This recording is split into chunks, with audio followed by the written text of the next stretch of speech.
always do stuff on Thursday nights because I know there's been stuff that they've done before that like, we'll just bring it to us here and change it. And then for me, we can do it there, but tonight I was like, I was sick of that. So Ryan he said he was going to take that idea about widening the street. We were talking about because of the dearth of two-car garages in the Van Zandt. I made the suggestion with them, why don't we just have to ask them to make the streets a little wider if there's concern about traffic and I could go along with that. We'll see if they go. And because in our community, people have years, we don't really use public transportation. It's like taking up all. They're close to I-20, so they may. And I generally prefer narrower streets, but in this particular case, because of the number, if they're going to add that many two-car garages, that's probably not enough to be able to go a little wider than normal, so that they can.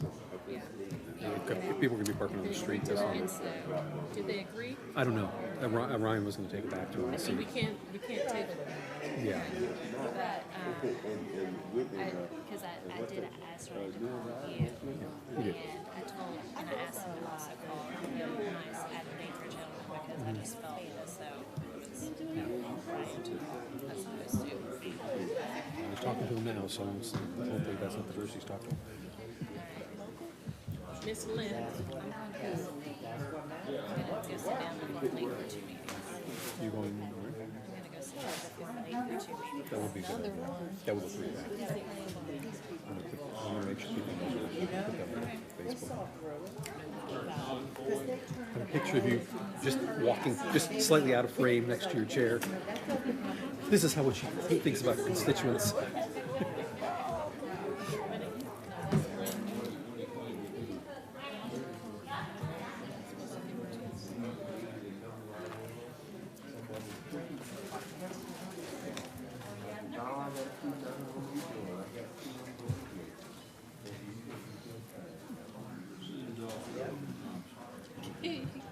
As long as people know that you actually care, and if you care enough to go to the door,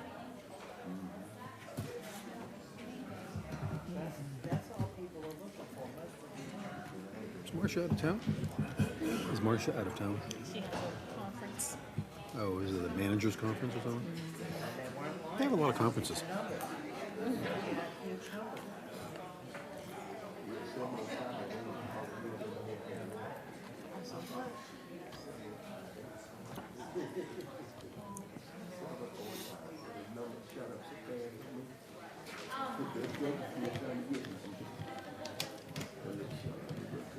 Yeah.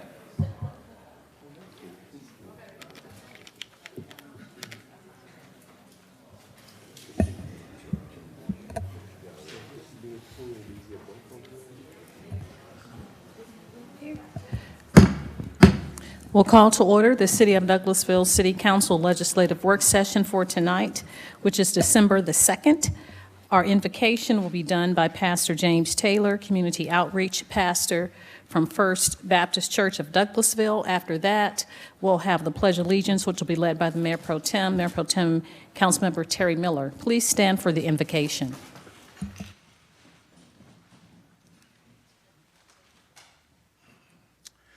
Let us pray.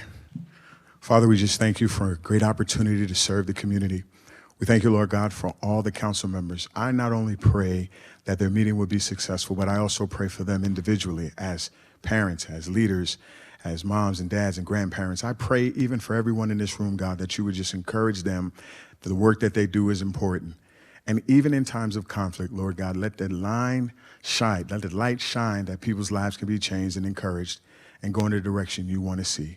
In Jesus' name, amen.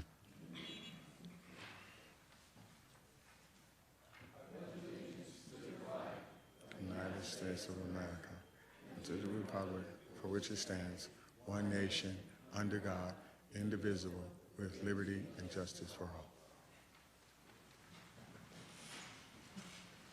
Thank you, Mayor Pro Tem, for leading us in the pledge. And Pastor Taylor, we appreciate the invocation. Please tell Senior Pastor I said hello. Yes, thank you so much. I'd like to welcome you to the City of Douglasville's City Council meeting. This is our legislative work session. My name is Rochelle Robinson. I'm mayor of the City of Douglasville. The information that we're here tonight is a legislative work session, and we will not take any official action on these items. The action will be taken next Monday, the 6th of December at 6 p.m. If the business you're here for is not listed as an agenda item, there will be ample time under the agenda item comments from Citizens and Delegates section for you to discuss your business. Just a few protocol issues I'd like to go over with everyone, and then we can get right into the meeting and the agenda, which is either on the screen or you can pick up a paper copy outside on the desk. I ask that you would please keep your comments and presentations on a professional level dealing with the facts for this governing body to make our decisions. We will not accept comments that are considered by the chair to be of a personal attack on any individual or group of individuals. You will receive a warning from the chair, and if you deviate from this requirement, a second deviation will result in you discontinuing to speak into the microphone. We'll turn the microphone off. Only one person speaking at a time, please. Please do not applaud or react to speakers. Speak from the audience. Cheer, carry on conversations, or be disruptive during the meeting, please. I'll remind you that we're only required to accept public comments during the required public hearings. And if you have a cell phone or any social media devices, if we ask that you please put those in silent mode or turn those off until after the meeting so they will not be disruptive. Now, this is how the agenda items will be handled. The committee chairperson will read the agenda item, then that person representing the agenda item or applicant will make his or her presentation, and then myself and council members will possibly ask questions to help us seek more information to make our decision next Monday. After that, the committee chairperson will ask for comments or statements from the audience, and there is a maximum of 20 minutes for those that are in favor of the item and 20 for those in opposition, and each person has 5 minutes to talk. So that's how all that will take place. And if you'd like to speak, there are some speaker sign-in cards that are outside on the desk. We would ask that you would please fill those cards out, hand them to our city clerk, Ms. Vicki Acker, to my right, and when you come to the microphone, to the podium, we ask that you would please give us your name and address for the record.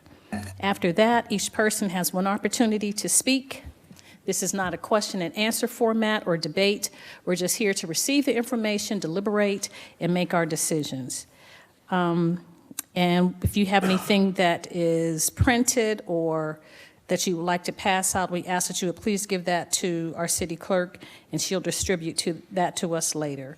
And please address all your comments and concerns to the chair of that committee if you come to the microphone and like to speak. I know that's a whole lot of instructions, but hopefully we're all on the same page. So now we'll move on to announcements and presentations. I do have a presentation of a proclamation from myself and Councilmember Dr. LaShun Burr Danley to Ms. Jasmine Moore, declaring Friday, December the 3rd, 2021 as International Day of Persons with Disabilities in the city of Douglasville. If you would come forward, please, and I'll read the proclamation. Office of the Mayor, in recognition of International Day of Persons with Disabilities. Whereas just 25 years ago, the United States Capitol had no wheelchair ramps to enter the building, and activists staged a demonstration as a plea for lawmakers to pass the Americans with Disabilities Act. And whereas a part of that demonstration, activists forced themselves out of their wheelchairs and crawled up the steps of the United States Capitol as a plea to lawmakers to pass, again, the Americans with Disabilities Act. And whereas the American with Disabilities Act of 1990 was created to prohibit discrimination against individuals with several areas of life, including employment, transportation, public accommodations, communications, and access to state and local government programs and services. And whereas all too often the needs of citizens with disabilities are not at the forefront of the minds of the public and those who are not directly affected by a disability. And whereas this December 3rd is a day to shed light and foster compassion and understanding to the challenges faced by people with disabilities. And although progress has been made and steps have been taken to make the world accessible, the fight is not over. And whereas On this day, we celebrate how far we have come in protecting the rights of those who live with disabilities and recommend that we continue to shape a future in which all members of our community with disabilities can enjoy their full rights and freedoms. Whereas we commit to provide to our community the support for diversity, encourage inclusion in all aspects of life, embrace diversity abilities for all citizens, and support those with disabilities, and recognize and welcome the contribution these citizens bring to the community. Now, therefore, I, Rochelle Robinson, Mayor of the City of Douglasville, and on behalf of the Douglasville City Council and the citizens of the city, do hereby proclaim December 3rd, 2021 as an International Day of Persons with Disabilities in the City of Douglasville and reaffirm Douglasville's commitment to creating a community that honors and includes all members of its community. So proclaim this second day of December 2021. Let's give a hand to Ms. Moore as she comes.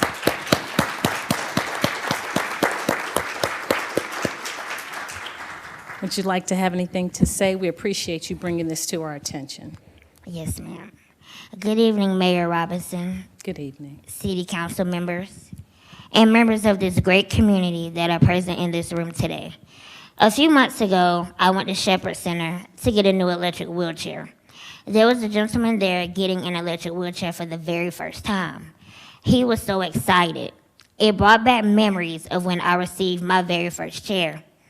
While reminiscing, I was interrupted with the thought of how many unknown new challenges that would come with this newfound freedom and adventure. Will there be accessible buttons on buildings, and will they actually work? Will there be an accessible bathroom stall big enough to close the door and safely and comfortably get off and on the toilet with the new chair? Will the sink and soap be low enough to reach to wash hands? Will there be parking spots available? Grateful Hands Incorporated was founded to educate others on the challenges individuals with diverse abilities face. We also advocate for and teach others how to advocate for those who feel voiceless and unheard when their complaints are voiced. Lastly, we empower individuals with diverse abilities to find their strength and power in their uniqueness.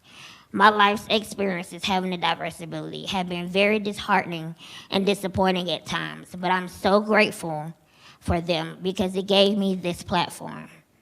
Grateful Hands and its mission, bridging the gap between individuals with diverse abilities and the world through education, advocacy, and empowerment, are so personal and important to me. At Grateful Hands, we vow to use our voice and hands to make a difference in our community. Just 25 years ago, the United States Capitol had no wheelchair ramps to enter their buildings. The activists demonstrated a plea to lawmakers to pass the Americans with Disabilities Act. The purpose of International Day of Persons with Disabilities is to help everyone become more compassionate and understanding of the challenges that we face having a disability, and to make us, members of the diverse ability community, feel included, considered, heard, seen, and understood.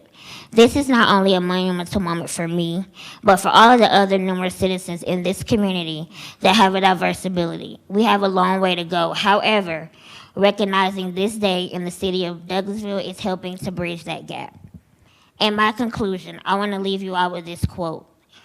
We are asking not simply for one day of amplification for disabled voices, but for a lifetime of the inclusion we have fought for. Thank you, Mayor Robinson, City Council members, and City of Douglasville for making Douglasville a more inclusive community for all of its citizens. Thank you. Thank you so much. Let's give her a hand. We're going to come around and take a picture with you, and before I yield to have Councilmember Dr. Burr Danley speak and anyone else who wants to bring comments, I want to thank you and your sister for always being so gracious and patient in educating the community. And I just want to brag on you a little bit, tell us where you work. I know you're a hootie-hoo from Kennesaw State for your education, and Miss Jessica.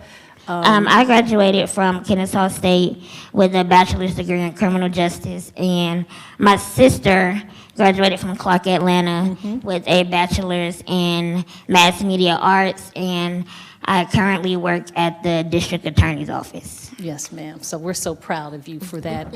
And you went to North Douglas Elementary. I just read to them the other day. You and Jessica was in class with my son, and I just read to them some Christmas stories yesterday. So once a stingray, always a stingray. It's good to see you. Any other comments? I know Councilmember Burr Danley has Yes, something thank to you, say. Madam Mayor. I tell you, Jasmine Moore. Jasmine Moore, we need more of you, Jasmine. I want to just say I'm so proud of you. I've known you when you were in your mom's womb. And you were a leader then, and you are definitely a leader now. You're a go-getter. So you're just setting the standard for not just the city of Douglasville, but for many cities to follow what we're doing. And I'm so proud to be a part of what you're doing, and the advocacy that you have is awesome. I see that your pastor, Pastor Robinson, is here, your grandparents, and Jessica in the back. Mommy, her mommy. See, And her mom. Hey, Jackie. Your mother's here. So you have a good support team. Continue to do what you're doing. And congratulations, Jasmine. Any other comments? Mayor Pro Tem, yes, sir. Thank you, Madam Mayor. When I graduated from architecture school in the early 90s, one of my first job interviews, the owner had asked me, are you familiar with ADA? And I didn't even know what it stood for at the time. That was how ill-prepared we were in design schools for the Americans with Disabilities Act. We weren't even taught that at the time, even though the law had already passed. It's heartwarming to know how far we've come over the last couple of decades now, and to the point where we don't even call it designing for disabilities. It's called universal design, because we simply design for everyone equally. It makes us wonder, why did we put steps where we put steps before? Why did we put barriers? It is as if we did it on purpose, as if we were trying to keep people out. But we don't do that as much anymore. We still have a few more miles to go, but it's good to see that we've come so far, and it's great to see that, the progress we've made. So thank you for being who you are. Appreciate it. Thank you. Any other comments from council members? If not, if we, Madam yes, Mayor, ma'am. I didn't say this, but I wanted to say that Jasmine, and this is definitely your moment, not only did you graduate from Kennesaw, but you graduated with honors. And that is a big deal. And so she is definitely a type A personality, and don't take anything less than excellence. So that's awesome. And Jessica's my sorority sister. I saw her pledging down at. Yeah, she's an AKA. I see you back there. Madam Mayor, Yes, sir. I was not gonna say anything, but Lord, little Jasmine had me to be her DJ one year. And they get down.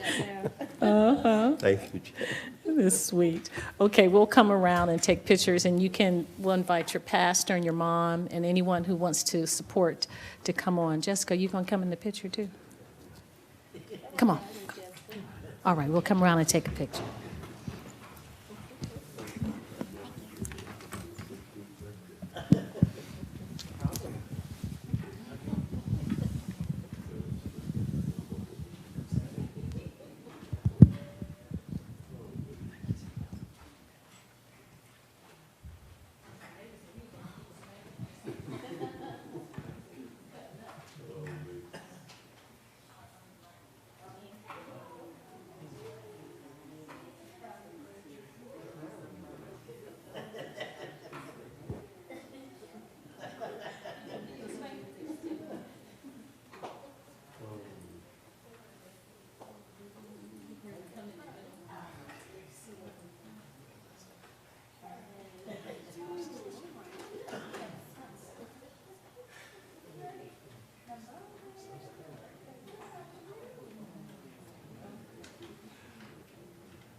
Thank you all so much for having patience as we're able to do that, and it's very important, so we appreciate your patience. I believe we have an elected official from the school board.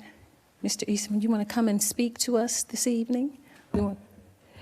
Would you please stand so we can recognize you? Thank you so much for coming to our city council meeting. It's our school board member, Douglas County School Board member, Mr. Glenn Eastman.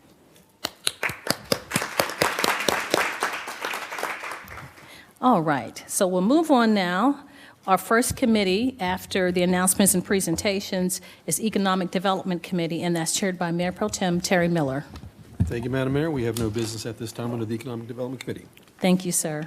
We'll move on then to Finance Committee, chaired by Councilmember Mark Adams. Thank you, Madam Mayor. We You're have welcome. one item tonight to discuss. Authorize the mayor to sign an agreement with Smith, Welch, Webb, and White LLC for the negotiation of local option sales tax, service delivery strategy, and associated legal services. Ms. Woodward? Thank you, Chairman Adams. It's that time of the decade again where we are renegotiating certain service delivery strategies and the following loss negotiation as well.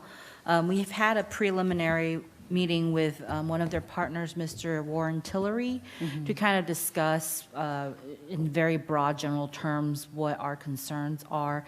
And city manager, myself, and city attorney, Mr. Dawson, are pretty pleased with his response. And we would like to recommend retaining their services to represent the city in negotiations with the county. Thank you. Thank you, Ms. Woodward. Is this the same firm as we have dealt with in the past? I know it is. Not everyone can answer that, Joel. That's correct, yes. It is that same firm. Okay. Questions, comments? Yes, sir, Mr. Chairman. Yes. I was just going to have Ms. Welch, not Ms. Welch, I'm looking at Ms. Woodward or Mr. Dawson explain to the citizens what local option sales tax is. That's why I said, because I know the citizens. Thank you, Madam Mayor. Yes, sir. So the local option sales tax is perhaps the 1% or 2% sales tax that you would see on your receipt. And the local option sales tax goes towards the funding of service delivery strategy items, which for the city of Douglasville includes fire, EMS, animal control, and there's something else, and I can't remember off the top of my head. Well, you have to renegotiate it every 10 years. If the cities and counties cannot come up to an equal agreement, tax can actually stop. And once it's stopped, it stays stopped for a full year before it can be voted on to reenact it. So this is something you do once a decade. Yes, sir, every And 10 years. What year exactly is it, Ms. Woodward? Do we begin it in 23 or is it 22? The county would have to call for the negotiation, and I believe they have to make that call before July of next year. Of 22? Yes. Okay. And conclude the negotiations by the end of next year as well. I appreciate the way in which we are trying to do this so that we get on board with them and be prepared for it. I know I've been involved in it in 2013, and it's challenging. Questions or comments, anyone? It is challenging. I was involved in 2003, so I understand. Okay. Anyone else? Is there any reason that we would not want to place this on the consent agenda for Monday? I would assume that it would be on the agenda. Is that correct, Ms. Assistant City Manager? Yes, for you to We vote do have on it it. coming for Monday? Yes, sir. Okay. Is there any reason we could not do that? Thank you. Appreciate that. Madam Mayor, that's all that we have tonight under finance. Thank you so much, Mr. Chairman. I appreciate that. Thank you, Mr. Dotson, Attorney Dotson, and Attorney Woodward. We'll move on then to Housing and Community Affairs Committee. That's chaired by Councilmember Dr. LaShun Burr Danley. Thank you, Madam Mayor. We have no business tonight under Housing and Community Affairs Committee. Thank you so much. You're welcome. So we'll move on to the next committee, which is Legislative and Intergovernmental Committee, and that is chaired by Councilmember Samuel Davis. Yes, ma'am, we'll have one item, and item A, authorize the mayor to sign the first amendment to the intergovernmental agreement regarding stormwater management with Douglas County Water and Sewer Authority in the anticipation of receiving the Georgia Highway 92 right-of-way. Ms. Woodward, please. Thank you, Chairman Davis. This item is in anticipation of Highway 92 being completed and GDOT giving the right-of-way to the city. And because the city does not maintain its own water sewer, we would have to sign an IGA, intergovernmental agreement with the water sewer authority for them to take over the maintenance of the water sewer line along that new right-of-way. Okay. Any question from the mayor and council, Madam Mayor? I don't have any questions, thank you. Okay, any council members? If not, Madam Mayor, I'd like to place this on the consent agenda for Monday. Heads are nodding yes. Okay, thank you, and that's all I have. Thank you. You're welcome. Thank you, Ms. Mr. Woodward. Chairman. Yes, sir. Thank you, Mr. Davis and Ms. Woodward. We'll move on then to item number 9, which is Personnel and Organization Committee, chaired by Councilmember Chris Watts. Thank you, Madam Mayor. You're We have welcome. one item tonight to reappoint Ebony Phillips to post 2 of the Ethics Board for a 4-year term expiring November 19th, 2025. Ms. Jackson. Yes, thank you, Chairman Watts. Ms. Phillips is currently serving an unexpired term on the Ethics Board. Currently, she's been serving in that position for about 2 years. This would be her first full term on the Ethics Board. No one else would like to be appointed to this position, and Ms. Phillips, she's been great. She's been on that board for 2 years now, and she's attended all the meetings, so she would like to be reappointed. Okay. Thank you. So she's not here tonight. We've interviewed her when she was appointed for the unexpired term a couple years ago. Unless you have any questions for Ms. Jackson, I will place this on the consent agenda for Monday. Anybody? All right, thank you. Madam Mayor, that's all I had tonight under Personnel and Organization. Thank you so much, Coach Watts. We appreciate that. And Ms. Jackson. So we will move on then to the next committee, which is Planning and Development Committee. That's chaired by Councilmember Mark Adams. Thank you, Madam Mayor. We have several items tonight under Planning and Development. Yes, sir. Item A was tabled November 15th, 2021. Consider a request for revised final plat approval for Chicago Park Phase 4 for the purpose of adding lots 121 through 133 for 40.59 acres at Chicago Avenue in Land Lot 224, District 2, Section 5, Parcels 2 and 15, application by AMH Development, care of Addison Blakesley. Mr. Anderson? Good evening. Ryan Anderson, 6701 Church Street. The applicant, Addison Blakesley, is requesting final plat approval for the purpose of adding new lots 121 through 131 on Chicago Avenue. This is the revised final plat of Chicago Park Phase 4. Since the last meeting, the applicant held a meeting with Dr. Danley and myself to address some of the citizens' concerns. Staff, we researched the original development, found the ordinance that created it. And we discovered that the original ordinance had some pretty stringent conditions. We discussed those conditions of approval with the applicant, and we forwarded him a copy of it. And he agreed to develop the next phase with those same conditions and enforce it. And also he will pass along copies of the previous conditions of approval to the new management company to ensure that they are enforced. And Dr. Danley can speak to this a little more. Sure. There's we have a representative here tonight. No. He's not here? No. Yes. He's here? Chad's not here, Oh, but okay. there's a Oh, representative, somebody yes. else. Okay. Okay. Sir, if you would so kindly give us your name and address for the record, we would love to hear from you. Put the card. That'll be fine.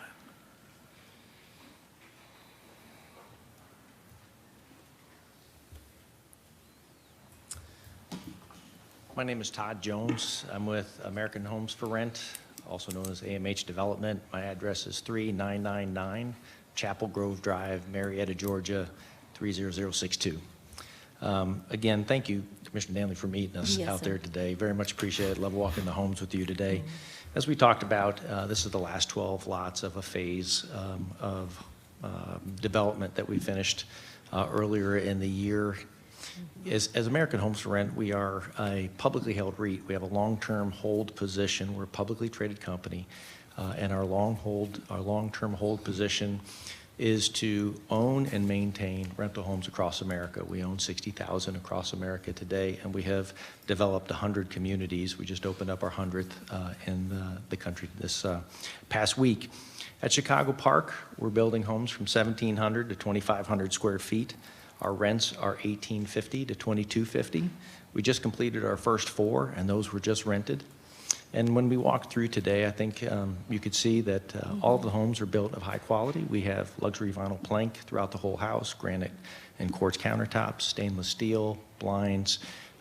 We really look at this as a hold for us for a long term. This is our asset that we want to own and maintain for many years, and we take very much pride in what we do. Our average tenants have an average income of over $100,000. They have typically three people living in the home at any given time. 80% have pets, and that's why we fence in every yard, and all those yards are fully maintained. And most of the tenants stay an average of 3+ years in the homes. So our commitment, as we talked about today, is that we will maintain the HOA professionally. We've changed that out. We didn't like the service that the original one was providing, and so we committed to make that change. We're committed to following all the rules, regulations, zonings that we're supposed to and will. And we will operate a professional home building company in the back phase as well. So I'll answer any questions if you have, but again, just appreciate you coming out today and working with us. Thank you. Thank you, Mr. Jones. Chairman Adams, I'd like to say and just make sure that the audience and for those that may not have been here early on, is that the applicant, initially this was just to complete the final plat. So as far as the application itself, the application is fine. During the time that the application was presented, the homeowners had some questions. So we were able to work through that, although it did not have any weight on the application itself. I'd just like to say Chad isn't here tonight because his daughter's turning 16. So I'm very big on family, as our mayor and council are. So I said, go and be with your daughter. That's a big deal. You only turn 16 once. But I'd like to commend our code enforcement, Ms. Ebony and Ryan with planning for working so diligently.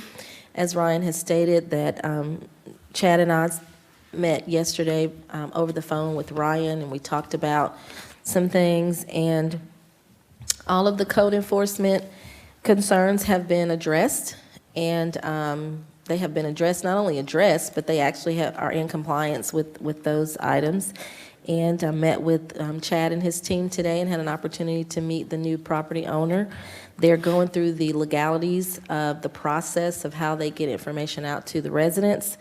And also, I was delighted, I was given a tour of a beautiful home.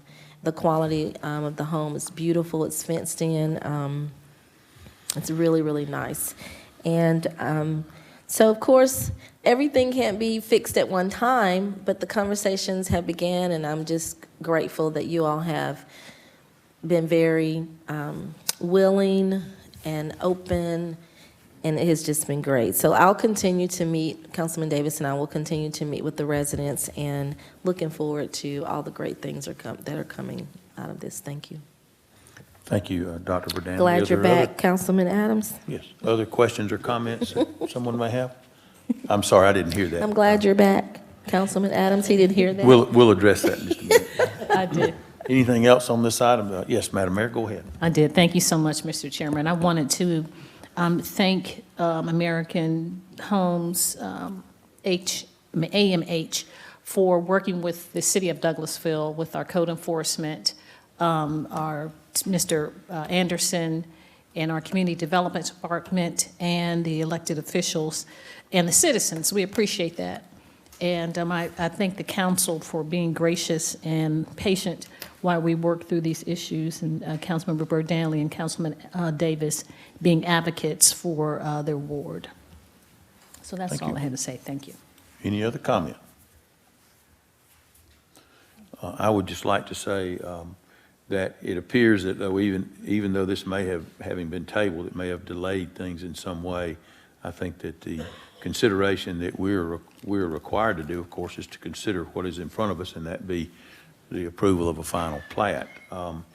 But at the same time, I think it's been very productive. I've not been in those meetings. I've been out of town, and I do appreciate Dr. Danley for taking over in that regard. But having said that, I do have a question, and I may want to question you, sir, if you could come back for just a minute. I just want to make sure that I'm clear.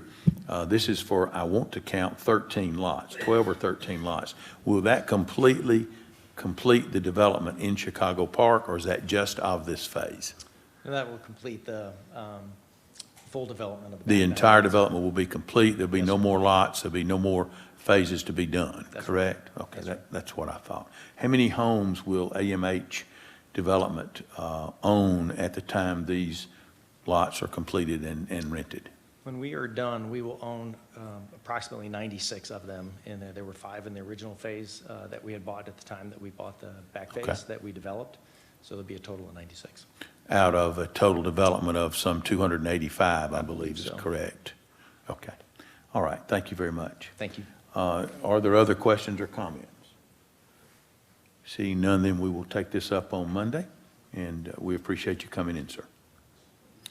Item B, tabled from November 15, 2021, hold a public hearing and consider a request for change in zoning from RLD residential low density in the county in the Highway Overlay District to PRD Planned Residential District City for 13.83 acres on Van Zant Road, land lot 902, District 18, Section 2, Parcel 18, application by SA Land Group, care of Adam Baker. Mr. Anderson?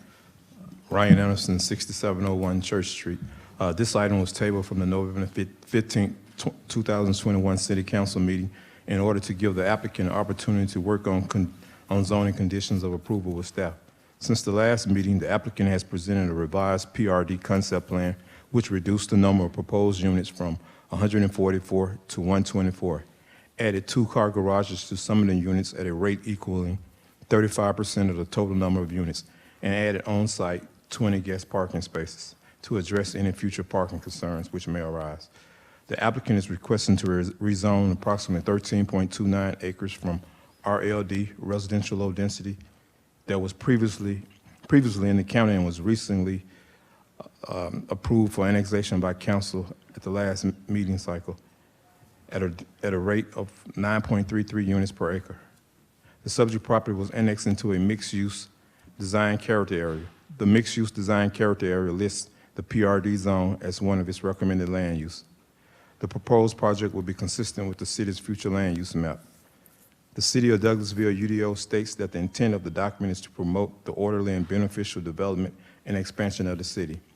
This proposed rezoning meets this intent. The PRD zone is a recommended land use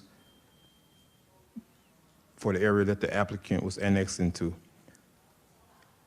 This use blends in well with the surrounding community and is anticipated to have a minimal impact on the existing community and could potentially inject some economic growth to the area. It is anticipated that the proposed development would not generate more than normal residential area traffic on minor streets, and due to its close proximity to Interstate 20, that would further minimize the traffic impact. The proposed rezoning to PRD is one of the preferred zoning districts for the mixed-use character area. The proposed project is compatible with the surrounding land use and will be a good transition from single-family development to future commercial development. The applicant's request does reasonably promote the public health, safety, and general welfare. The proposed townhome community offers housing options within a structured community setting. The proximity to the RLD zone properties and LI uses carries forward the mixed-use platform. If approved, staff recommends the following conditions. Number 1, also these conditions were negotiated with the applicant. This is what we reached. a mandatory homeowners association, a maximum of 124 townhomes constructed at a density rate not to exceed 9 units per acre.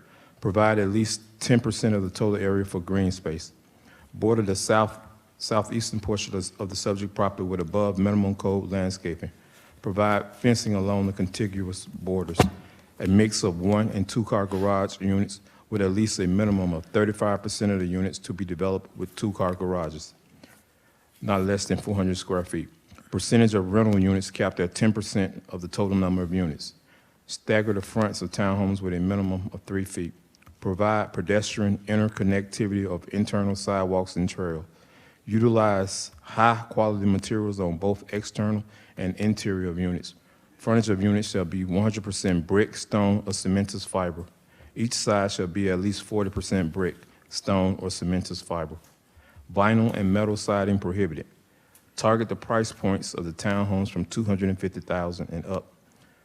Identify mail kiosks and required parking on site. All townhome units will be required to follow code as it pertains to a fire sprinkler system. Camera system throughout the community. Developed with a fire pit and additional amenities should include trails and/or a dog park. The applicant is here. Thank you, Mr. Anderson. All right. Then we will hold this public hearing then if the applicant would come forward. Our mayor has already given us instructions as to how this will be heard, so we will give the applicant time then to make their presentation. Good evening, sir. Could you give us your name and address for the record? Yes, sir, Mr. Adams. My name's Adam Baker, 95, Miller Farm Road, Taylorsville, Georgia, 30178. And I wanted to ask, do you guys have a copy of the updated plan, concept plan that we provided from Ryan? Did you guys get a copy? I believe that we do have it here. If not, I have a copy In that our I could packet, give you if and needed. if you would like to pass anything over, just give it to our city clerk, Ms. Acker, and on the screen. Mr. Okay. Anderson says it is on the screen. Perfect. Thank you so much. I don't want to belabor everything too. Mr. Adams, I didn't get a chance to meet you or Mr. Estes, but my name's Adam Baker. I'm a real estate developer. We take raw land and turn it into neighborhoods. We're out of Bartow County, and we appreciate the opportunity to be here with you all tonight and the rest of the council members who we met last month too. Thanks for having me back. I hate to deviate off subject just slightly, but I was really moved earlier in your presentation. I have a condition that requires me to go to the Shepherd Spinal Clinic twice a year, and I just wanted to say I was really encouraged to see you guys raising awareness, and that just it touched me. I just wanted to at least say thank you for that. So sorry to go off subject there, but just wanted to say thank you for that. Back to this, I've been meeting with Ryan and speaking with you all, trying to come up with a good solution for Van Sant Road, and I think that we've done that. We've got 124 units here. We've worked on creating 2-car garages. We've worked on tweaking the plan to have some additional on-street parking. We want to have pedestrian interconnectivity in the community. We think we've done that. And we're really excited about the plan and the changes that we've made. So I want to say thank you for the feedback that you guys have provided. I feel like it's made a better plan. I think it's going to be a better community for the city of Douglasville. And just a quick reminder, again, we're annexing in. Just kind of some of the quick math. Originally, we had it based on 144 units, but this is approximately $118,000 in property taxes per year, potentially another $10,000, approximately $500 for the bonds that you guys have that would be generated through tax revenue. We're excited about the opportunity to have opportunity for a variety of housing for people in the community close to the interstate, providing potential customers for additional shops and restaurants that are there, and a place for these people to live too who are working in the community. So we're excited about it, and I'm happy to answer any questions you all have. Thank you. Thank you, sir. Council, Madam Mayor, do we have questions of the applicant to begin with? Yes, go ahead, Madam Mayor. Thank you so much, Mr. Chairman. Thank you, Mr. Baker. You're so complimentary. You know, you helped Thanksgiving to be thanks when you were here before, so we appreciate that. I just want to compliment you and thank you for working with staff and with the elected body to come in the community to come with up with something in all these standards, these 15 conditions that will make this development a better development for the city. So thank you so much for being flexible, not being an oak tree, but a palm that kind of bends, so we appreciate that. Yes, ma'am, you're welcome. Thank you, thank you. Thank Mr. you, Madam Mayor. Council, anyone? Questions, comments? Speak up. Yes, go ahead, Councilwoman Miller. Thank you. Mr. Baker, I just wanted to thank you for working with us and not getting discouraged through this process of trying to come up with the best possible solution for everyone. Thank you for that. You're welcome. Thank you for sharing that. Others? Mr. Mayor Pro Tem? Thank you, Mr. Chair. I would also like to reiterate my namesake's compliment. It is encouraging to have a developer come into the city who wants to meet us at a certain point in between. There's a certain attitude that I've at least discovered in the development community. It's, kind of my way or the highway. We're going to, if you don't take it, we'll go make our money somewhere else, and without any consideration for what it is the community wants. And, we're never going to get exactly every single thing we want, but you're not going to get exactly every single thing you want. And so when we find that common ground, that's where the community gets better. And we're encouraged and appreciative of the fact that, that you understand the community, you've taken the time to learn what it is that's motivating. Not just, you don't look at it as a set of strictures on a piece of paper and say, all right, check the list and this, but you've taken the time to understand the motivation behind why we're asking for the things that we asked for, and that's important. That means a lot to us as well. So thank you, sir. Appreciate it. Yeah, thank you very much. We want to be here, so thank you. Others? Yes, Real quick. Mr. Baker, to echo what everybody else has said, we appreciate your willingness to work with the city, and I just wanted to say to staff, y'all very professionally do a great job of working with these developers and getting us to this point, and we appreciate that. Thank you. Okay. We need to give opportunity for anyone, if there's no other comment by the council, we need to give opportunity for anyone else to speak either for or against the item, it being a public hearing. Is there anyone here that would like to speak either for or against? If you would come forward and give us your name and address for the record and let us know your feelings. I believe Ms. Welch knows the drill. I'm not quite that tall. My name is Cindy Welch. I reside at 3002 Concord Way, Douglasville, Georgia. And I know this was before you in November. And since then, I have talked to the county about putting in decel lanes and a left turn lane. And after he talked to someone here about how many units, he said that would probably be required. But that's something that the county would have to work with, because it is still a county road. And the only other problem I have is why people want to put in one-car garages.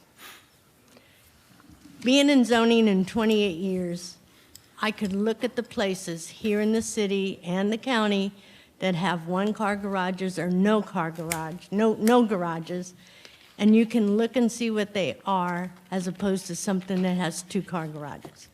There's a big difference in it. And the other thing I would like to request is that they limit the number of units that can be rented.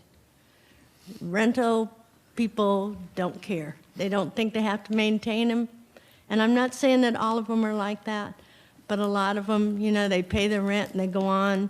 Maybe the lawn gets mowed, maybe it doesn't. Maybe the junk car sits on the street for 2 months. And, that's not fair to people who are buying in there. So I think you all need to kind of look at that. And if they want one-car garages, do 50% one car, 50% two car. At least make it equal. So those are my comments. Thank you, Ms. Welch. Others? Is there anyone else that'd like to speak either for or against? Seeing none, then we will close this portion of the public hearing. And if there are no other questions or comments for the developer, we will take this up on Monday. Thank you for being here, sir. We'll move then to item C. Tabled from November 15th, 2021, hold a public hearing and consider a request for change in zoning from PUD Plan Unit Development Zone property to amend the special stipulations of zoning for 18.5 acres at the intersection of South Burnt Hickory Road and Midway Road, land lot 836, 837, and 902, District 18, Section 2, Parcel 2, Application by SA Land Group, care of Adam Baker. Mr. Anderson. Ryan Anderson, 6701 Church Street. This item was tabled from the November 15, 2021 City Council meeting in order to give the applicant an opportunity to work on zoning conditions of approval with staff. The applicant is requesting to amend the special stipulation of zoning of an 18.5 acre tract of land to develop 66 townhomes and 26 single-family detached residences at a density rate of 4.972 units per acre. The subject property is part of a mixed-use design character area. The mixed-use design character area lists the PUD as one of its recommended land uses. The proposed project will be consistent with the city's future land use map. This amendment would be far less intensive than the current conditions, which allows for over 75,000 square feet of commercial development and over 50 single-family homes. The proposed development, once again, the proposed development is consistent with the intent of the comprehensive plan. Changing conditions in the city includes a 12% population growth within the past decade. According to the city's recent housing study, the city will need to develop at least 144 new units per year to stave off a potential housing shortage, as population growth is anticipated to continue well into the next decade. The proposed project fits well within the city's mixed-use character design because it meets two of the primary objectives. One, it is intended to be relatively large-scale on 10 or more acres, and two, is comprised of two or more different types of residential densities. This project could attract future commercial activity and growth in the area. If approved, staff recommends the following conditions. Once again, these conditions were negotiated between staff and the developer.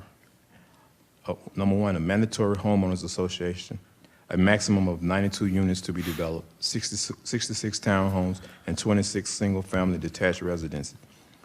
All single-family residences will be developed with two-car garages. Percentage of rental units capped at 10% of the total number of units. Stagger the fronts of townhomes a minimum of 3 feet. Provide pedestrian interconnectivity of internal sidewalks and trail. Utilize high-quality materials on both external and interior of units. Frontage of units shall be 100% brick, stone, or cementous fiber. Each side shall be at least 40% brick, stone, or cementous fiber. Vinyl and metal siding prohibited. Target price points of townhomes from $250,000 and target price points of single-family detached residences at $325,000. Identify mail kiosk and required parking on site. All townhome units will be required to follow code as it pertains to fire sprinkler system, a camera system throughout the community, and develop with amenities such as trails and a dog park. That's it. Thank you, Mr. Anderson. Again, this being a public hearing, we want to hear from the applicant. And Mr. Baker, if you'll come forward, and we'd love to hear from you again, sir. Yes, sir. Adam Baker, 95 Miller Farm Road, Taylorsville, Georgia, 30178. And this project, again, and I know most of you have seen this before. I've been able to work with Ryan again on this to kind of make sure that we had conditions that we felt were suitable for everyone. Some of the concerns that I think had come up previously, Ms. Welch had talked about this too, the same things for Van Zandt, but we do have a rental cap that's on this as well, so just wanted to clarify that. And then also too, one of the concerns that I think would previously come up on this piece, and I just want to reiterate this too, that we'll be working very closely with the city, the county, the DOT, all the transportation parties that will be looking at this. And so this does not line up with Midway Road, the entrance in, and we would love to get that to line up. I just don't think that we can, and it was told that to us, not by me. I'm not a traffic engineer, but the traffic engineer had concerns over line of sight. And so if it were that entrance was scooted further south, there would be line of sight issues coming around that curve there. And so if there's anything that we can do to mitigate traffic or concerns there, we're on board with that. And obviously the transportation community, they're going to be all over that, and we're going to be able to follow that to the T. So I just wanted to at least address that concern that had previously come up. And again, we're excited to be looking at this other project here in the city of Douglasville and appreciate the opportunity. And I'm more than happy to answer any questions you all may have about the plan or anything else related to the project. Thank you, Mr. Baker. Appreciate that clarification. I grew up in that general area, in that neighborhood. I'm very familiar with that area. And yes, it does make sense as far as lining up the intersection, but then the line of sight is not good. So it makes sense.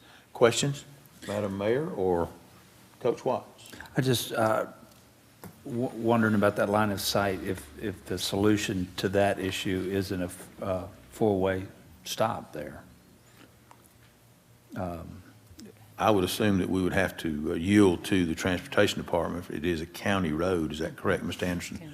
So we'd be yielding to them and what their recommendations are as to whether we line it up with a stop sign or whether it's not a line, so that you have a better line of sight distance. I mean, I've been over also, and I wondered when I drove through there if folks trying to get in and out of that development would not have issues pulling out with that line of sight issue as they're coming around the curve. A stop sign, I would think, would be the solution, four-way stop. But anyway, it's just my own comment. Others? Anyone? To build on what Coach Watts said, there are ways to mediate that as well. You could have warning lights and warning signs as you go into the curve to let people know there's an intersection coming up. So, I mean, there are ways to work around a blind curve to help people know that, you can reduce the speed limit, rumble strips or speed bumps, things like, there's a lot of ways you can ameliorate that potential danger. So, yeah, I think there is a solution to it, along the lines of what you're saying. Is it okay if I, sorry, go ahead. Yes. Go ahead, Mr. Baker. You had I apologize, I didn't mean to interrupt. So just to reiterate this too, and so in the process, I mean, so this is a concept plan, obviously, and that once we move from, hopefully from this on to, submitting, get a full set of civil plans designed for a land disturbance permit, we'll be meeting with each department. And so as they come up with solutions, we're going to work with them on whatever that is, whether it's signs, if it's a four-way stop, if they recommend a deceleration lane. And we do have a traffic study that showed that the recommendation that they made was a decel lane into the community. And so that was the mitigating factor that they had placed as a recommendation in the traffic study. And we've got it's a 100-page report, and Ryan does have a copy of that, and we're happy to share that with you too. But just know that the transportation community between the DOT, the city, and the county, they're going to make sure that this is safe, and we're going to work with them through that entire process to follow whatever kind of guidance they give us. Thank you. Yes, sir. Other questions or comments of council? Okay.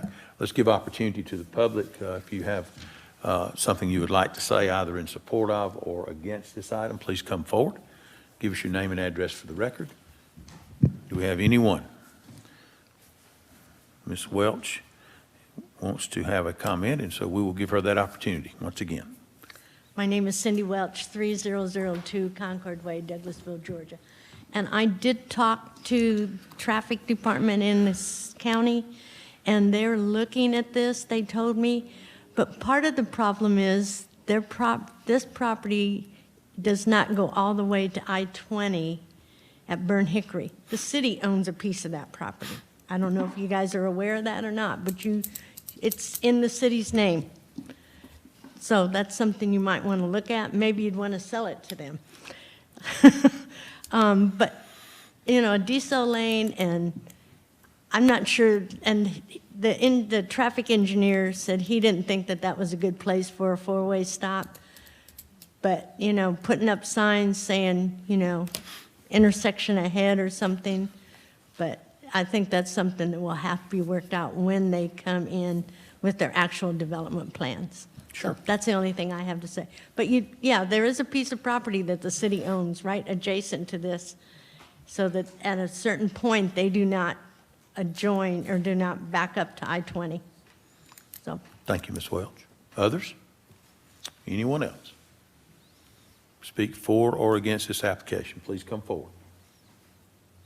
Okay, seeing none, then we will close the public hearing, take this item up on Monday night. Thank you all for being here. We'll go to item D, consider a request for revised final plat approval for tributary at New Manchester for the purpose of combining lots 58 to 62 into 3 single-family detached lots with 8.5 feet foot space to remain between lots 3 and lot D57. Application by Bruce Rippin, D.R. Horton Incorporated. Mr. Anderson. Ryan Anderson, 6701 Church Street. The applicant is requesting final plat approval for the tributary at New Manchester community of Riverside Parkway. The purpose of this revision is to allow for 3 single-family detached lots by combining lots 58 to 62 with an 8.5-foot space to remain between Lot 3 and D57. The applicant is here to explain in further detail. Thank you, Mr. Anderson. We'll invite the applicant to come forward, give us name and address for the record. And, Good evening. Good evening. My name is Michelle McCauley. I work with LaCroix Engineering. We're located at 3475 Corporate Way in Duluth, Georgia. I'm here tonight on behalf of the applicant. It's just Bruce Rippon with D.R. Horton Homes and Avanti, who is the property owner. This is in Tributary at New Manchester. What we're requesting tonight is to change 6 platted townhome lots into 3 single-family detached lots for the purpose of D.R. Horton purchasing the lots and building homes there. There will be, as a result of taking these properties, an 8.5-foot gap, which will be common area, which will provide a distance between the townhome lots and the single-family lots. But these lots are all platted on the ground now. It's just a revision of the lot lines. So you're going from 6 lots to 3 lots, going from attached single-family attached to single-family detached. Correct. Okay. Questions, comments? Anyone? Yes, Madam Mayor. Thank you so much, Mr. Chairman. Thank you so much for your explanation. And just a little bit, I was trying to absorb while you were speaking. So there were 6 townhomes. Right. And you're doing 3 homes, and it's 8.5 feet between the townhomes. Are there currently townhomes there? There's nothing's developed. This section of New Manchester is completely vacant. Okay. But what will happen in the future is, and it could change, and those other lots may change in the future, but right now there are 6 townhome lots that are vacant on the ground that are going to be recombined and the property lines rearranged so that there are 3 single-family lots there. I think there's an exhibit. Yes, we have that. Okay, great. We have Yeah. the plat So that's here. what you see there, is it's 6 lots going down to 3. Okay. Thank you. Others? Any question or comment? Okay, we thank you for coming in. Thanks so much. Have a good And we night. will take this up then for a vote on the revised final plat on Monday. Thank you. One more item. Consider request for approval of a development plan for Quick Trip number 1709 for 1.257 acres at 9293 Georgia Highway 5, located land lot 160, District 2, Section 5, Parcel 76. Plans dated May 1, 2021. Application by Sean Hayes, Falcon Design, care of Quick Trip Corporation. Mr. Anderson. Ryan Anderson, 6701 Church Street. The applicant, Sean Hayes of Falcon Design for Quick Trip Corporation, seeks development plan approval of a non-residential project per City of Douglasville UDO Section 10.07 for property located at 9293 Georgia Highway 5 and land lot 160, District 2, Section 5, Parcel 76. The proposal currently depicts a proposed convenience store. The proposed development will consist of a 1-story structure totaling 4,993 square feet of new construction on a lot of 1.257 acres with 37 parking spaces, with a total of 2 of those being ADA compliant. The applicant's proposed building will be comprised of bronze stone brick, midnight brick, brushed aluminum, and glass. The front facade, which totals 1,638 square feet, will be 51% brick, 23% ephes, 4% canopy, and 22% doors and windows. The side facades, which total 840 square feet, will be 72% brick, 10% ephes, 7% canopy, and 11% doors and windows. The rear facade, which totals 1,386 square feet, will be 95% brick and 5% doors and windows. City staff has reviewed the application and attachments and has determined that the proposed plan meets development plan requirements of the UDO. Thank you, Mr. Anderson. All right. Do we have questions or comments of Mr. Anderson, or is there someone here representing Quick Trip tonight? He was supposed to be here, but he's not. Okay. Questions or comments concerning this development plan? Mr. Anderson has stated the percentages of finish, and of course, I always ask this, that everything is in order as far as the development plan being in order and prepared to be approved based upon what we have here as far as questions and comments, correct? Yes, sir. Okay. Question, comment concerning the item? Yes, Coach? I'm trying to pinpoint in my head the exact location. Across the street from the new racetrack on Highway 5 and Concourse as you would turn to go into Academy. Gotcha. on that corner. I believe there was a dental office there for Yeah, many years. it'll be replacing that. Replacing the dental office? Yeah, and All right. they recently was here for a final plat approval where they combined that lot with another lot. Okay. All right. Any question, comment? Seeing none, hearing none, we'll take this up on Monday for a vote of that development plan. Thank you, Mr. Anderson. Thank you. All right. Thank you, Madam Mayor. That's all that we have tonight. Thank you so much, Mr. Chairman. Well done. We'll move on then to item number 11, which is Public Improvement and Beautification Committee. That's chaired by Councilmember Nicole Miller. Thank you, Madam Mayor. You're welcome. We do have a couple of items this evening, and the first is to reappoint Miss Sarah P., I know I butcher that every time, to the Keep Douglasville Beautiful Board, Post 6, to serve a 3-year term expiring December 31st, 2024. Ms. Chelsea Jackson. Thank you, Councilwoman Miller. Good afternoon, Mayor and Council again. As stated, Ms. Sarah Petroselli would like to be reappointed to the board. She is currently serving an unexpired term that someone vacated, so she's been on the board for about 2 months. So that unexpired term that she's serving does expire on December 31st, so this would be her first full appointment. Thank you. And is it safe to assume that there was no one else that wanted to? I just can't imagine why we don't have people lined up around the corner for these volunteer positions. All right. And is it okay with you guys to go ahead and place that one on the consent agenda then? Or is she here? She's not here. Okay. You all interviewed her in October. Okay. Well, with that being said, and since no one else wants to, okay, perfect. Thank you. Next, we have to reappoint Ms. Hammer Maney to the Keep Douglasville Beautiful Board, Post 5, to serve a 3-year term expiring December 31st of 2024. And Ms. Chelsea Jackson? Yes, Ms. Tamara Manning, sorry, tongue twister a little bit. She would like to be reappointed to the Keep Douglasville Beautiful Board, Post 5. This would be her second term serving on the KDB board, and no one else would like to be appointed to this position at this time. Okay. And I don't see her out here either. Okay, wonderful. Are you guys okay with placing this one on the consent agenda? Thank you. And then lastly is to reappoint Ms. Julie Hudson to the Keep Douglasville Beautiful Board, Post 7, to serve a 3-year term expiring December 31st of 2024. Ms. Jackson. Yes, Ms. Julie Hudson would like to be reappointed to the KDB board for Post 7 as well. This is also her second term. No one else would like to be appointed to this position as well. And you all have interviewed Ms. Julie Hudson in the past. Perfect. Thank you. Well, since they're not here, maybe they're watching, or maybe when we see them sometime, we can thank them for their wonderful service to this community. You guys, are y'all okay with placing this last one on the consent agenda as well? Perfect. Thank you so much. Madam Mayor, that is all I've got this evening.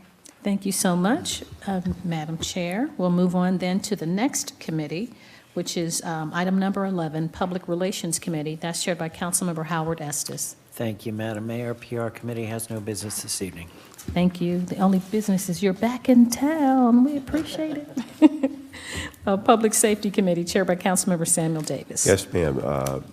Have a couple of items. Reappoint Julie Hudson to the Douglas County Douglasville Animal Advisory Board for a 2-year term expiring November the 2nd. Ms. Jackson, thank you. Yes, sir. Ms. Julie Hudson also serves on the Animal Advisory Board.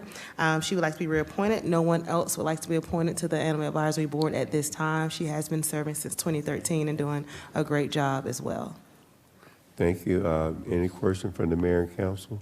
No questions, just a comment. Ms. Hudson is an avid lover of animals. She took me to a dog show, and you know how you see them on TV. It was great. I had a great time. I'm allergic, and I went to the dog show. It was really nice. That's all I had. Anyone else?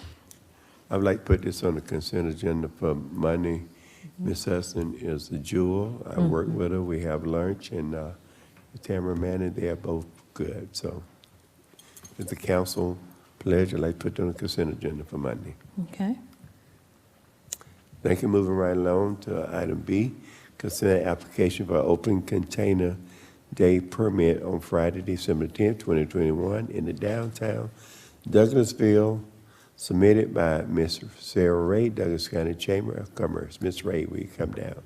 Good evening, everyone. I'm Sarah Ray, 6658 Church Street, Douglasville, Georgia, 30134.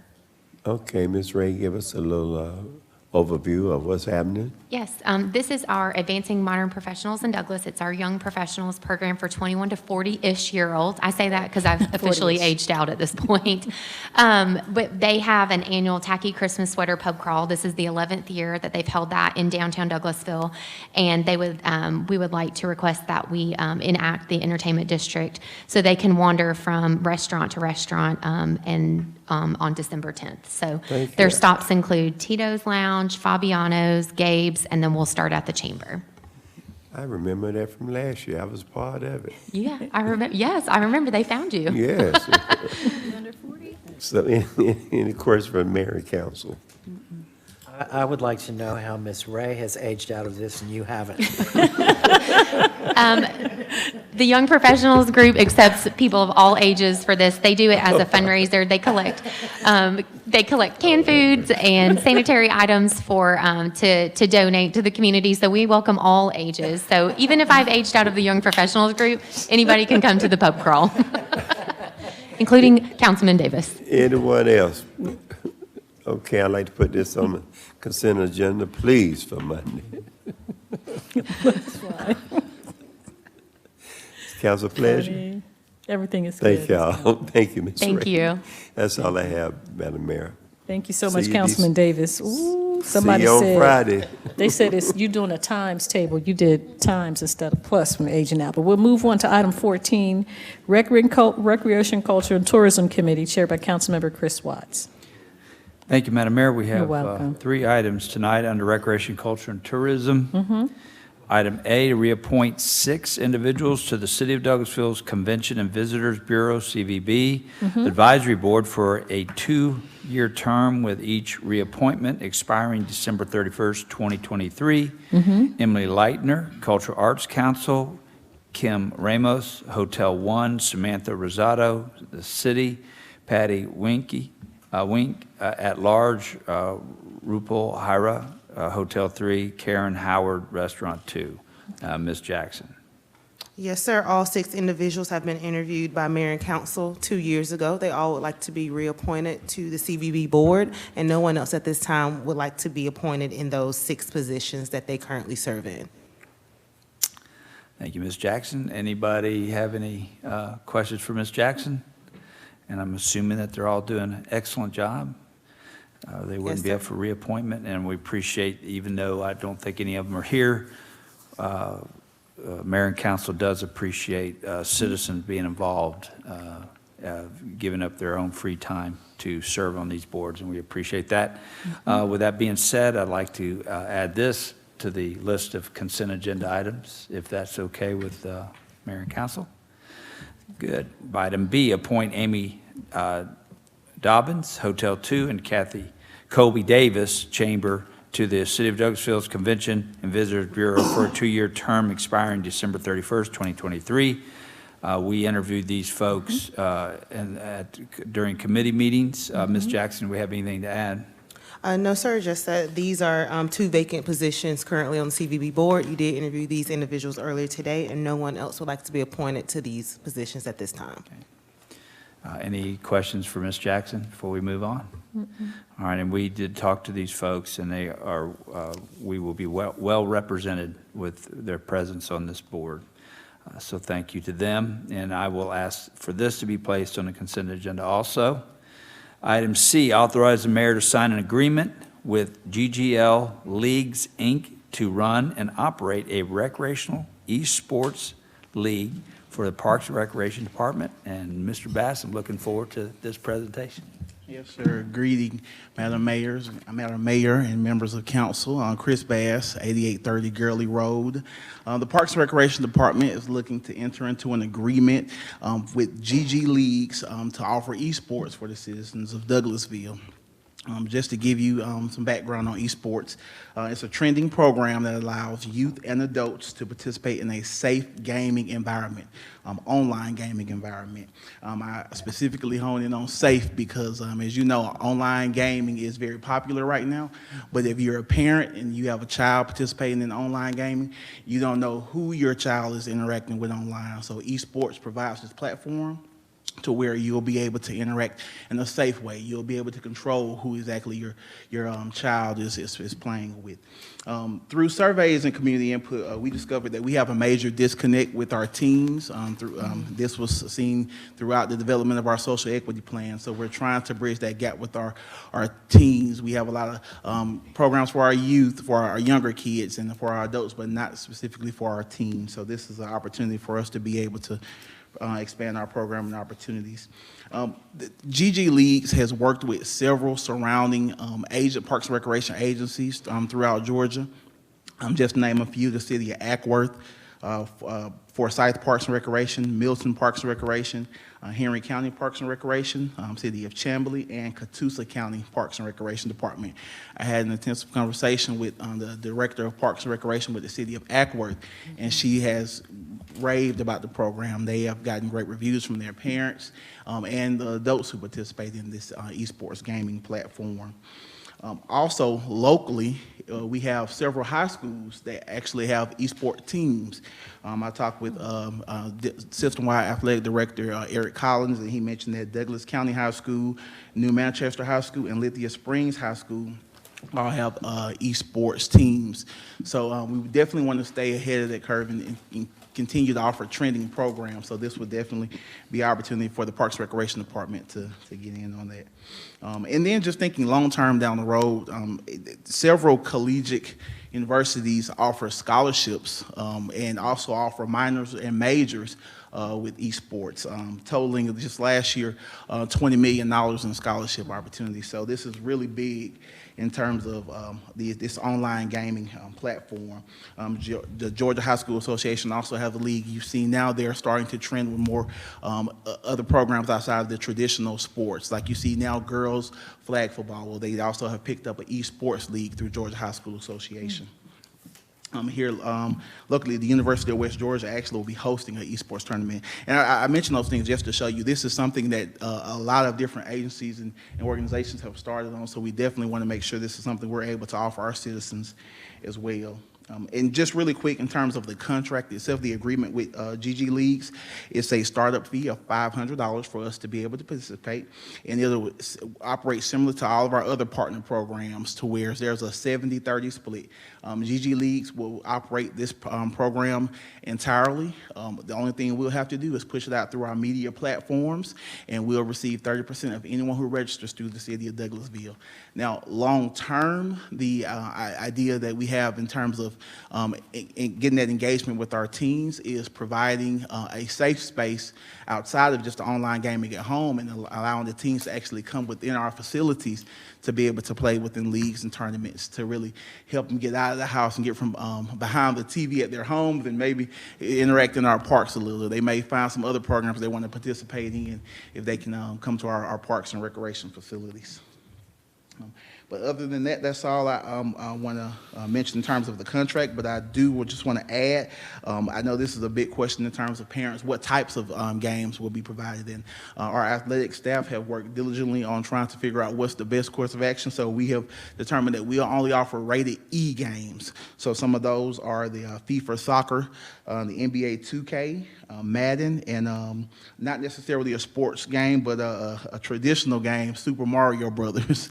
So that is what we're proposing today in terms of esports to go into this contract with GG Leagues.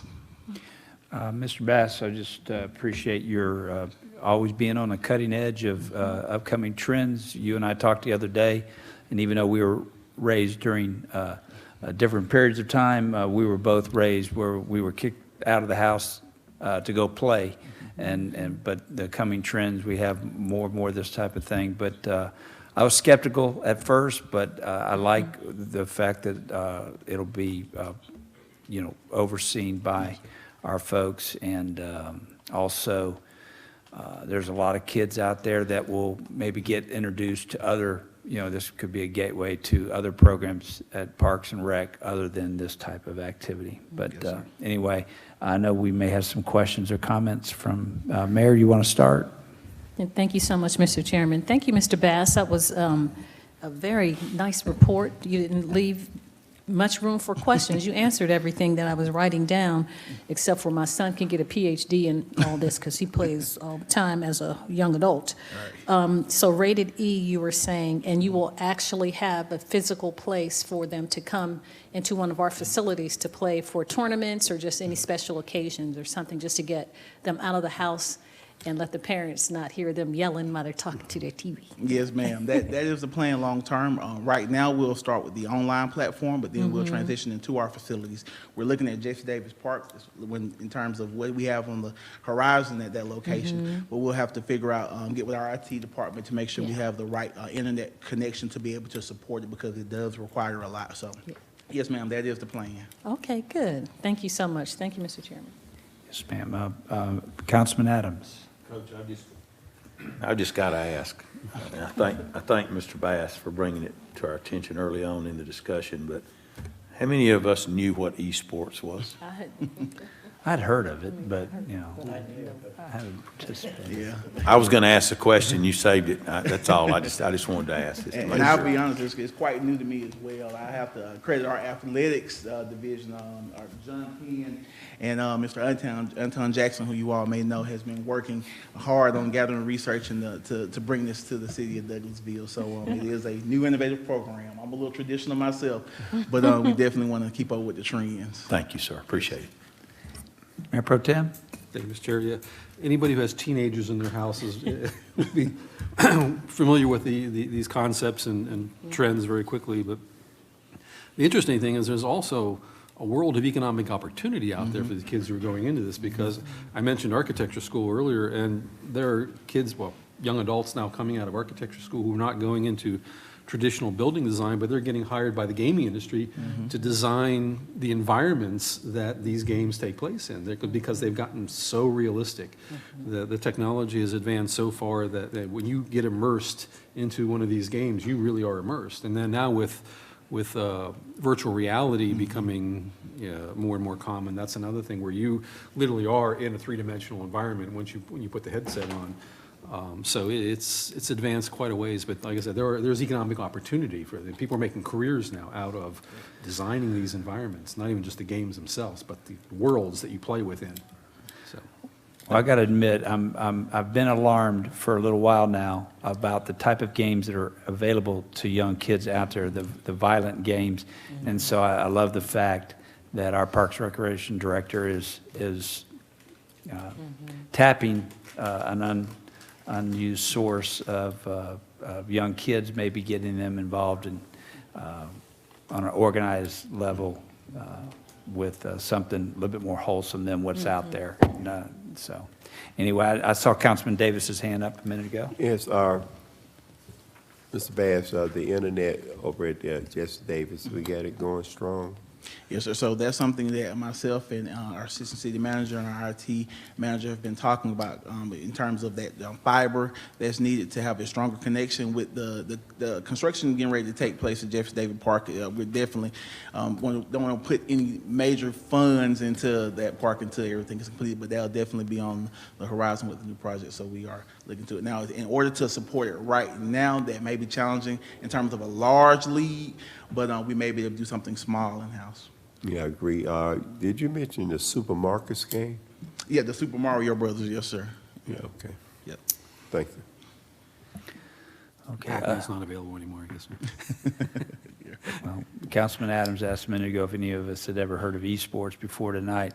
I'd heard of it, but I'd never would imagine that their colleges are actually offering scholarships for this. And so anyway, anybody else? Any other comments? Mr. Bass, thank you for your presentation, and we'll take this up. If it's okay with Mayor and Council, I'll go ahead and add this to consent agenda. All right, Looks thank like you. yes. Thank you, Ms. Bass. Thank you. Madam Mayor, that is all I had tonight under Recreation, Culture, and Tourism. Ooh-wee. Okay, Technology Committee, chaired by Councilmember Mayor Pro Tem Terry Miller. Thank you, Madam Mayor. We have no business under the Technology Committee at this time. Thank you, sir. Transportation Committee, chaired by Councilmember Dr. LaShun Burr Danley. Thank you, Madam Mayor. You're I'd like welcome. to read the first three names first because they're all written the same, if that's okay. All right, so the first item is to reappoint Ms. April Ms. Wanda Willis and Mr. Georgie Bellanu to serve as the city's appointee on the Douglas County Bicycle and Pedestrian Advisory Committee for a 2-year term expiring January 31st, 2024. Ms. Jackson. Yes, so Ms. McCowan, Ms. Wanda Willis, as well as Mr. George Bellano, they both currently serve, all three currently serve on the Bicycle and Pedestrian Advisory Committee. Ms. McCowan currently serves as the City of Douglasville Manager or Designee. That's one member on there, and then the other 2 individuals serve as the City of Douglasville appointees. They all have served. Ms. Wanda Willis, she is completing her 1st term currently, so this will be her 2nd term. And Mr. George, this will be his 3rd term. And they all, they're very excited to continue serving, and no one else would like to be appointed to these positions. Okay. Thank you so much. Ms. Chelsea. Item D is authorize the mayor to sign Title 4 Non-Discrimination Agreement with the Georgia Department of Transportation for participation in its program and activities, and this is something that we do annually. Ms. April McNally. That's correct, yes. April McCown, 6701 Church Street, project manager. So in front of you, and this explanation kind of goes for the next 2 items, both the procurement and this item for Title VI policy. Every 3 years, we apply for a recertification for a locally administered project. In order for GDOT not to come in and basically make the rules, we do locally administered projects in order for us to have control of the project and full facilitation with community. So with that, of course, it consists of an audit. We have to provide our staff, myself, and then a couple of others to be GDOT certified. One is Title VI and procurement policy as well. So we all have to take about 6 or 7 classes with GDOT to make sure that we understand federal policy. So what you see in front of you is the Title VI policy. We are then adopting that policy, and it covers, of course, all federally protected classes. So race, age, gender, socioeconomic status, all the above. We are stating that we are not going to discriminate, whether it's for the procurement of any project and during the project, whether it's relocation or right-of-way acquisition, all the things. So that's what you have in front of you. Staff and legal have reviewed the document. Okay, thank you so much. Also, item E is authorize the mayor to sign a letter of acknowledgement regarding procurement, management, and administration of engineering and design-related consulting services for the Georgia Department of Transportation. Ms. April. Yep, so just copy and paste. The document in front of you is for us to adopt GDOT's procurement policy for all engineering and design-related services. So again, that will follow all 49 CFR requirements, Title VI, and that we will follow that and document it per GDOT's requirements. Okay, thank you. So to our mayor and council, do we have any questions as it relates to items A through E? No? Okay, thank you, Ms. April. I'd like to add all of those to the consent agenda, if that's okay with everyone. Heads are nodding. All right, and our last item, item F, authorize the mayor to sign lighting services agreement with Georgia Power Company for lighting upgrades at various street locations around the city. Mr. Roberts. Good evening, Greg Roberts, Director of Public Services, 6695 Church Street, or sanitation at douglasvillega.gov is the best way to catch us. We have 3 lights. Years ago, Georgia Power would just install them with a letter from us, but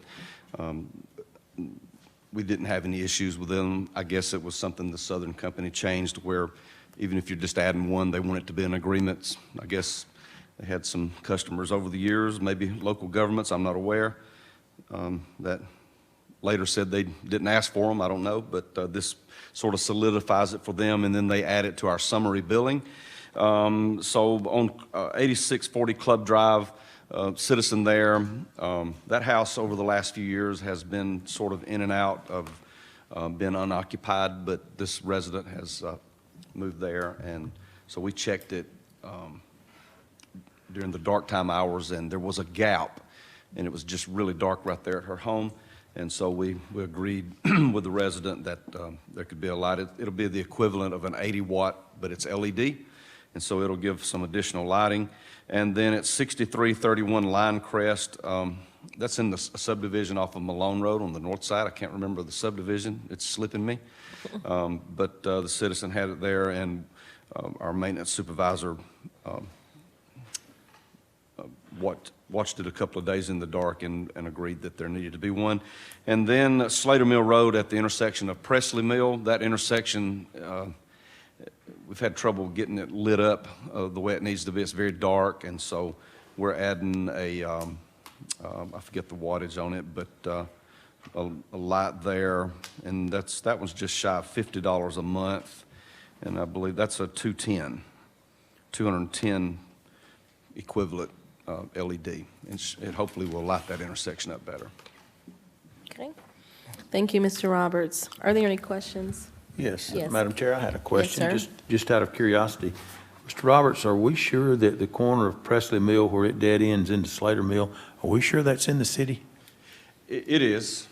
It's Slater Mill and Presley Mill? Slater and Presley? Yes, sir. Yes, sir. Because if you go to the left, up in there is city. You run out of the city if you go to the left, up back toward, when you pass Slater Circle, about 2 houses up, you run out of the city there. Okay. If you turn to the right on Slater Mill off of Presley Mill, you're in the city all the way up for not quite a mile. That's right. So that's all city right there. I just didn't remember that corner in that area being in our ward, but I knew that Slater Mill Circle was, so I'm just curious. Yes, sir. And we've had a number of requests. Actually, we asked for this to be put in a couple of years ago, but for whatever reason, we never got the agreement sent to us from Georgia Power, so it never got installed. Thank you very much. Thank you, Madam Chair. That's all I had. You're welcome. Anyone else? So, Mr. Roberts, Yes. so this upgrade is just from recommendations that you've seen, or is it like an inventory that you've gone through to see what lights need to be upgraded, or?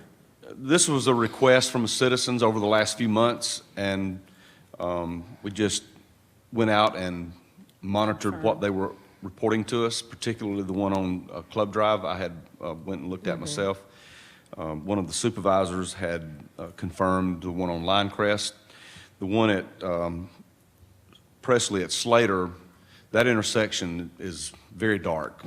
It is. And so I had actually was working with Georgia Power a couple of years ago, but they had some personnel changes, and I guess it just dropped off the radar screen a little bit.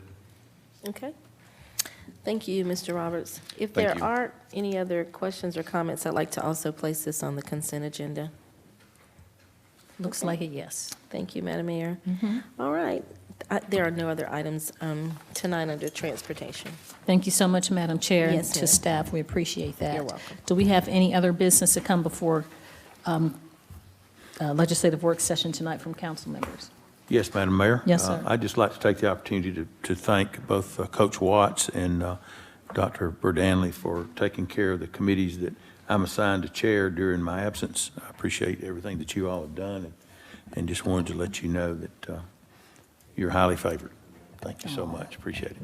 Thank you so much. That's kind. Yeah, Any you're other very comments well or any other business? Comments, Madam Mayor? Oh, yes, sir. I'm sorry. I thought, I'm Coach sorry. Watts, go This ahead. is in reference to Dr. Berdanley. Yes, sir. I think she said something about she wanted an extra stipend after overseeing those committees. I was about to say show do, but no. Glad to see you back, Councilman Adams. I apologize. I want to do ladies before gentlemen, but I saw the coach talking first. all right. Okay, thank you. All right, so if we don't have any other business, we'll go to item 18, I'm update. sorry, Councilman Davis. Oh, I apologize, Councilman I didn't see him Davis. on. We have a couple of other business. Don't forget about the game, Georgia and Alabama on Saturday, and the Hoodats is on tonight, Dallas Cowboys, at 8:30. No comment, no comment. That's It's- right. Thank you. Yeah, yes, sir. The Christmas parade is tomorrow at 6:30. So it's going to be well-attended. We have lots of people that are signed up to do floats. Okay, updates from city staff. Our city attorney, Mr. Joel Dodson. No business. Thank you, sir. Staff attorney, Ms. Lynn Woodward. No business, Madam Mayor. Thank you, ma'am. The police department. No business, Mr. Madam Mayor. Thank you so much. Mr. Davidson. City Manager, the Assistant City Manager, Ms. Chelsea Jackson. Yes, ma'am. I'm going to call Miss April McCowing down. She's going to talk about the Riverside Bridge detour, as well as Miss Emily Hardaway. She's going to give an update on upcoming events in the city. Okay. Okay, very quickly, and most of you probably already heard there's going to be a temporary closure. I know, Councilman Estes, you and I have talked about it with it being in Ward 5. Temporary closure that we have communicated just for the weekend, starting on Friday, December the 3rd at 7 p.m. and concluding on December the 6th at 6 a.m. So thankfully, the weather is coordinating well with us, so we can lay the polymer overlay. So yay for that, and hopefully this will be the last detour. I have been told that by December 20th, you'll see construction trucks move away from the site, and before February 25th, 2022, we should be completed with the project and in the auditing process. So that's the bridge, Ms. April? that's the bridge on Riverside Parkway, yes. Okay. Yep. Thank you very much. Good evening, Mayor and Council. Emily Hardaway, 6695 Church Street. As Chelsea mentioned, I'm going to briefly talk about our upcoming holiday events. As you're all aware, tomorrow night is our Miracle on Main Street Christmas Parade. The parade starts at 6:30 p.m., and immediately after the parade, we will have our Christmas tree lighting. There will be Kumba Coffee selling hot chocolate, coffee, and other goods out on O'Neill Plaza. We will also have the Cultural Arts Council doing a craft for kids, a Letters to Santa station, where kids can write letters to Santa. And there's also going to be a photo booth out on the plaza provided by the Booth Ferry of Atlanta with Christmas props so that people can go and take pictures photo booth style. Mm-hmm. There will also be live reindeer and an opportunity for kids to take pictures with Santa as well. Citizens are advised that there will be street closures downtown tomorrow, and the best way to get here to park at the conference center will be to come down Spring Street and come into the conference center through that back entrance on Spring Street. Mm-hmm. We have thoroughly communicated all street closures through all of our social media pages as well. Then on Saturday, December 4th, we'll be having our Breakfast with Santa at Jesse Davis Park. Registration is currently closed, and there are about 150 people registered, so it should be a great event with Santa, and it starts at 9 a.m. Next week, on Tuesday, December 7th, we will have our City of Douglasville Service Awards, where employees are recognized for years of service. The core value winners will be recognized, and the mayor will also announce her selection for Employee of the Year.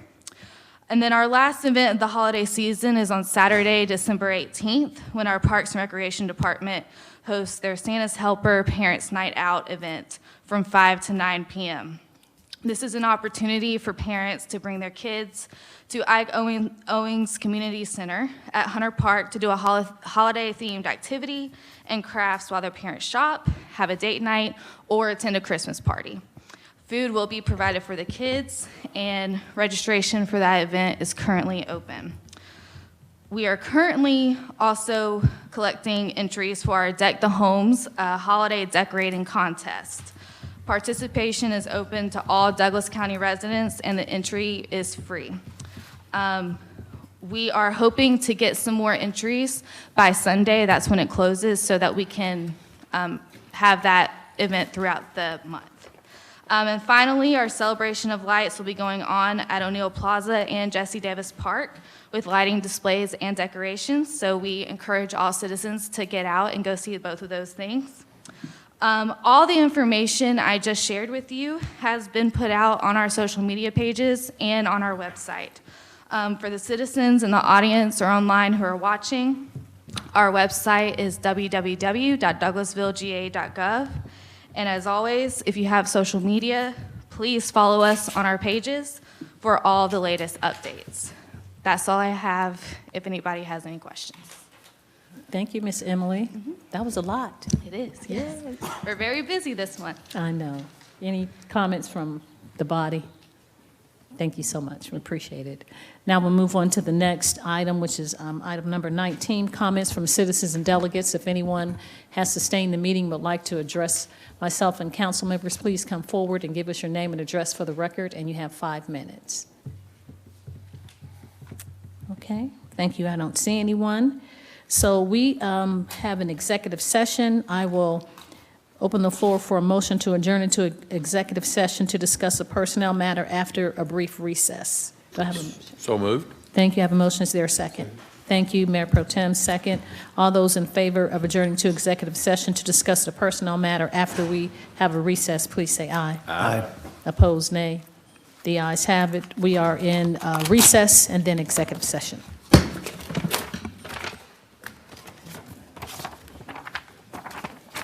Red speed.